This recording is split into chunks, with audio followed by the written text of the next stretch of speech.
11ই December Kolkata press ক্লাবে Lions Club of Kolkata Magnets এবং Rotary Club of Kasba দ্বারা একটি স্বাস্থ্য সেবা সেমিনারের আয়োজন করা হয়েছিল। Techno India Dama health care and medical centre ছিল স্বাস্থ্য সেবা অংশীদার। সহযোগী অংশীদার ছিল হ্যালো কলকাতা এবং প্রজ্ঞান ফাউন্ডেশন। স্বাস্থ্য সেবা সেমিনারটি পরিচালনা করেন বিশিষ্ট স্ত্রী রোগ বিশেষজ্ঞ এবং লায়ন্স ক্লাব অফ কলকাতা ম্যাগনেটসের মাননীয় সহসভাপতি ডক্টর অশোক রায়। অতিথি বক্তা ছিলেন শিশু বিশেষজ্ঞ ডক্টর রুমি রায়। স্বাস্থ্য সেবা সেমিনার ছাড়াও লায়ন্স ম্যাগনেটস উৎকর্ষ সম্মান কয়েকজন সফল ব্যক্তিকে প্রদান করা হয়েছিল। Lions Club of magnets Australia ভিত্তিক ব্যবসায়িক উদ্যোক্তা এবং সার্টিফাইড ক্রিকেট কোচ এবং সাটার্ন ডার্বি ক্রিকেট ক্লাবের মালিক ডক্টর কৌশিক দাশগুপ্তের জন্য একটি বিশেষ সম্বর্ধনা অনুষ্ঠানেরও আয়োজন করে। কৌশিককে লায়ন্স ক্লাব অফ ম্যাগনেটসে বিদেশি বিনিময় কর্মসূচি, বিশেষ করে ক্রীড়ার মাননীয় চেয়ারপারসন হিসেবে অন্তর্ভুক্ত করা হয়েছিল। নমিতা হাসদা টুডুর লেখা উইচ বইটির মোড়ক উন্মোচনও করেন বিশিষ্ট ব্যক্তিরা। অনুষ্ঠানটি পরিচালনা করেন সামাজিক প্রভাবশালী আশিস বসাক, যিনি হ্যালো কলকাতার সম্পাদক পরিচালক।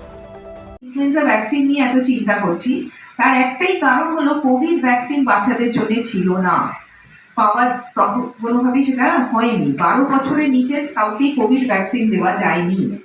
আমাদের একটা সবসময় ভয় থাকে যে বাচ্চাদেরও কোভিড হতে পারে বা এরকম ধরনের কোনো ভাইরাল ইনফেকশন হতে পারে। সেইটা 20% হলেও ইনফ্লুয়েঞ্জা ভ্যাকসিন দিলে কিছুটা প্রতিরোধক ক্ষমতা আসছে। সেই কারণে ইনফ্লুয়েঞ্জা ভ্যাকসিন দেওয়াটা খুব জরুরি। এবং যাদের বাড়িতে বাচ্চা আছে আমি বলবো তাদেরকে যে অবশ্যই বছরে একটা করে শট। এবার সবাই বলবে যে কেন একটা, আমরা তো কোভিড তো দিয়ে দিয়েছিলাম, তারপরে তো আর কোনো, আমরা তার বুস্টার একটা দিয়েছিলাম, তারপর আর কিছু করিনি। এর একটাই কারণ, এই যে ইনফ্লুয়েঞ্জা ভাইরাস, এটা প্রতি বছরে চেঞ্জ হয়, প্রতি বছরে। এবার এক একটা সময় ইনফ্লুয়েঞ্জার 4টে টাইপ আছে, A, B, C, D। তার মধ্যে A and B এরাই হচ্ছে সবচেয়ে বেশি ঝামেলাটা করে। এবার ইনফ্লুয়েঞ্জা এ, যেটার মধ্যে আপনার এই সোয়াইন ফ্লু মানে H1N1 এটা যে ছিল, সেটারও তাদের নিজেদের টাইপটা চেঞ্জ হয়, ঠিক আছে? তো এই কারণে প্রতি বছরে এই যখনই চেঞ্জ হচ্ছে তখনই ভাইরাল ফিভারটাও ওরকম চেঞ্জ হবে।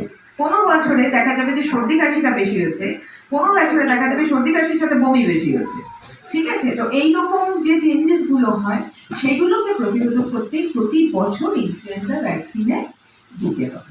আচ্ছা ম্যাডাম, কি ওই ভ্যাকসিনটাকে বুড়োদেরকেও দেওয়া যাবে? বিকজ অফ একটা এজ আসে 67-66 মতন, তখন ওদের এইরকম ভাইরাল ফিভার বা ভাইরাল যে ইনফেকশনগুলো চলে আসে, তো তার মধ্যেও কি এইটা উচিত আছে দেওয়াটা? দেওয়া যাবে স্পেশালি যারা ক্রনিক কন্ডিশনে ভোগে, যেমন আমি যেটা বললাম ডায়াবেটিস বা যার কনজেস্টিভ হার্ট ফেলিয়ার হওয়ার চান্সেস আছে, বা যারা নিউমোনিয়াতে অনেক মানে মাঝে মাঝেই ভোগেন, হ্যাঁ, সিওপিডি, এরা তাদেরকে অবশ্যই একটা করে শট দেওয়া দরকার। হ্যাঁ, দিলে ভালো এটা। আর এটাই বললাম যে এটা কি প্রত্যেকের যে হাসপাতালে অ্যাভেলেবল আছে নাকি আপনাদের কাছে? এটাই একটা মুশকিল, এখন অব্দি গভর্নমেন্ট শিডিউলে এটা আনা যায়নি, কিন্তু মোটামুটি বিভিন্ন প্রাইভেট হসপিটালস এবং প্রাইভেট চেম্বার্স তারা সবাই দিচ্ছে। এখন আপনি যে কোনো মেডিসিন ডক্টর, গাইনোকোলজিস্টরা দিচ্ছেন, আমরা দিচ্ছি। হ্যাঁ, তো মানে বাচ্চাদের, আমরা অফকোর্স বাচ্চাদের দিচ্ছি। আমাদের দর্শকদেরকে বলে দিন যে কোথায় পাওয়া যাবে, তার জন্য ওরাও মিন্স নিয়ে নেবে। সব বললাম তো, প্রাইভেট চেম্বার্স, সব ডক্টরদের সাথে কন্ট্যাক্ট করুন এবং অফকোর্স প্রাইভেট হসপিটালসেও কন্ট্যাক্ট করতে পারেন। আগে থেকেই মানে বছর 2 আগে আমি এখানে এসে হঠাৎ অবাক হয়ে গেছি হ্যালো কলকাতার আশিস দাকে দেখে। তো প্রথমেই আমি অনেক ধন্যবাদ জানাই আশিস দাকে আমাদের এখানে এই সুযোগ করে দেওয়ার জন্য। আমাদের সাথে আজকে আছেন ম্যাডাম ডক্টর রুমি রয়। তো ডাক্তারবাবুদের সামনেই আমি ওনাদেরও অনেক কৃতজ্ঞতা জানাই, ধন্যবাদ জানাই, ওনারাও যে আমাদের এরকম একটা সুযোগ করে দিয়েছেন তার জন্য। আমাদের টেকনো ইন্ডিয়া ডামা হসপিটাল নিয়ে একটু 2-4 কথা বলবো আমি আজকে। আমাদের টেকনো ইন্ডিয়া ডামা হসপিটাল হচ্ছে চিংড়িঘাটা মোড় বাইপাসের উপর। আমাদের টেকনো ইন্ডিয়া ডামা হসপিটালে টোটাল 150 বেডস আছে, ফাংশনাল, অপারেশনাল। এছাড়াও আমাদের টেকনো ইন্ডিয়া ডামা হসপিটালে আমাদের ক্যাথ ল্যাব আছে, যেটা ফিলিপস এজুরিয়ান 5 মেশিন।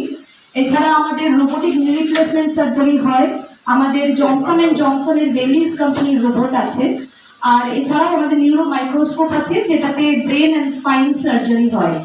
তো আমাদের হসপিটালে বিভিন্ন আমাদের ডিপার্টমেন্টস রয়েছে, সমস্ত স্পেশালিটি ডক্টরস রয়েছেন। তো আমাদের নিউরোলজি আছে, নিউরো সার্জারি আছে, পালমোনোলজি আছে, আমাদের মেডিসিন আছে, ইন্টারনাল মেডিসিনস আছে, জেনারেল সার্জারি, লেপ্রোস্কোপিক সার্জারি, সমস্ত ডিপার্টমেন্টস আছে, ডেন্টাল আছে।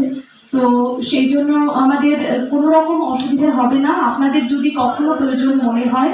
আর আমাদের তো অবশ্যই আমরা সবসময় চাই আপনারা সুস্থ থাকুন, ভালো থাকুন, কিন্তু হঠাৎ হঠাৎ মানুষের এমন একটা সময় আসে বা পরিস্থিতি আসে যখন আমাদের কিন্তু তখন মনে হয় যে না আমরা কোথায় যাব বা কোন ডাক্তারবাবুর কাছে যাব বা কোন হসপিটালে যাব।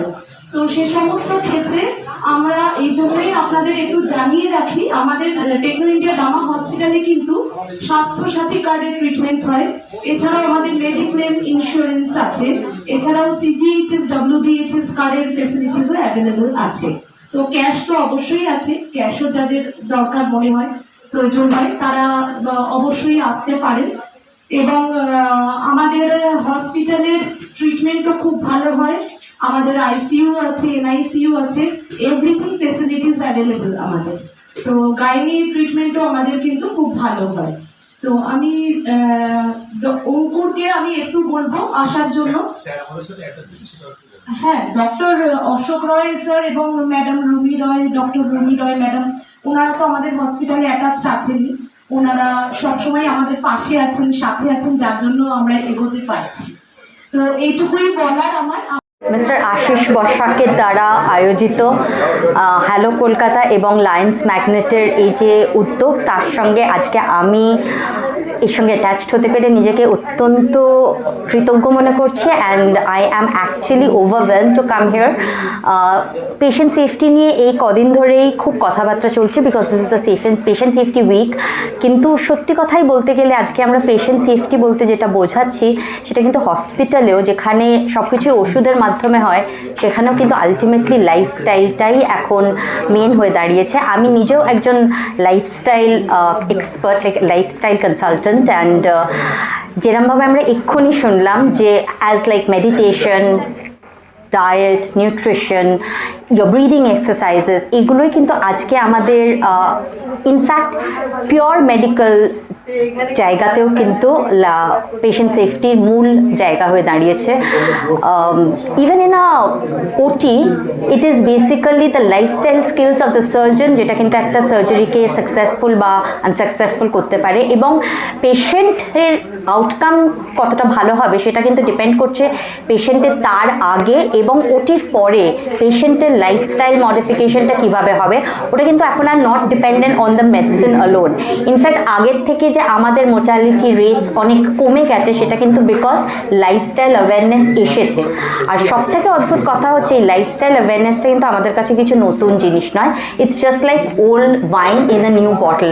এই যে আজকে মেডিটেশনের কথা বলা হচ্ছে, এই যে আজকে লাইফস্টাইল ম্যানেজমেন্টের কথা বলা হচ্ছে, এগুলো কিন্তু আপনি যদি ফেরত চলে যান ইন আর বেদাস, মানে ঋগ্বেদা, সামবেদা, যজুর্বেদা, অথর্ববেদা, প্রত্যেকটার মধ্যে কিন্তু মানে ইন দ্য আর্লি বেদিক পিরিয়ডে এটাই কিন্তু আমাদের মেন লাইফস্টাইল ছিল।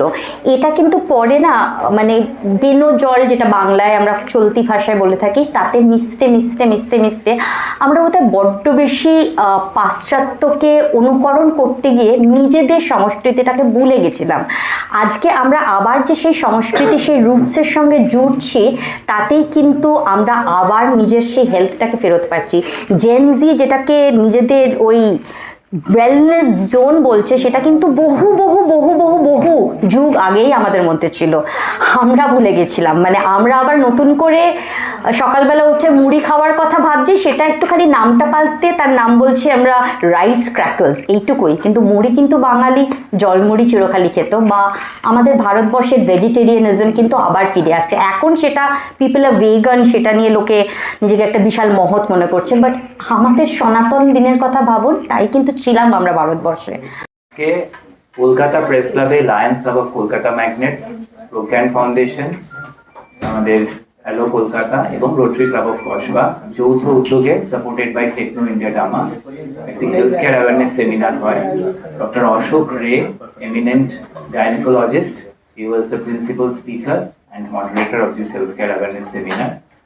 তার সাথে আমাদের অনারেবল গেস্ট স্পিকার ছিলেন doctor Rumi De, she is an eminent child specialist.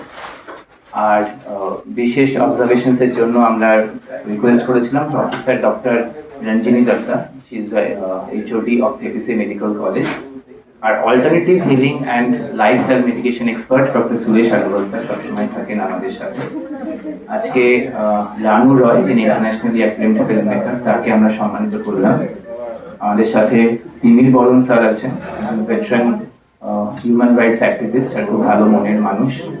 P Ghosh আছেন, অ্যাডভাইস ব্র্যান্ডের হেড চিফ। রঞ্জন সেনগুপ্ত আছেন, মহানগর পত্রিকার কর্ণধার। সঙ্গীতা, সীমা এবং আমাদের বাসুদেবজি, রোটারি এবং লায়ন্সের আমাদের ভেরি সিনিয়র মেম্বার্স, এবং doctor Kaushik Dasgupta from Australia, আজকে ওনাকে ইন্ডাকশন করা হলো। মহেশজি আছেন, মহেশ বর্মনজি। কলকাতা প্রেস ক্লাব থেকে মানসী বসুর রিপোর্ট, চেতনা বার্তা, জেগে থাকে, জাগিয়ে রাখে।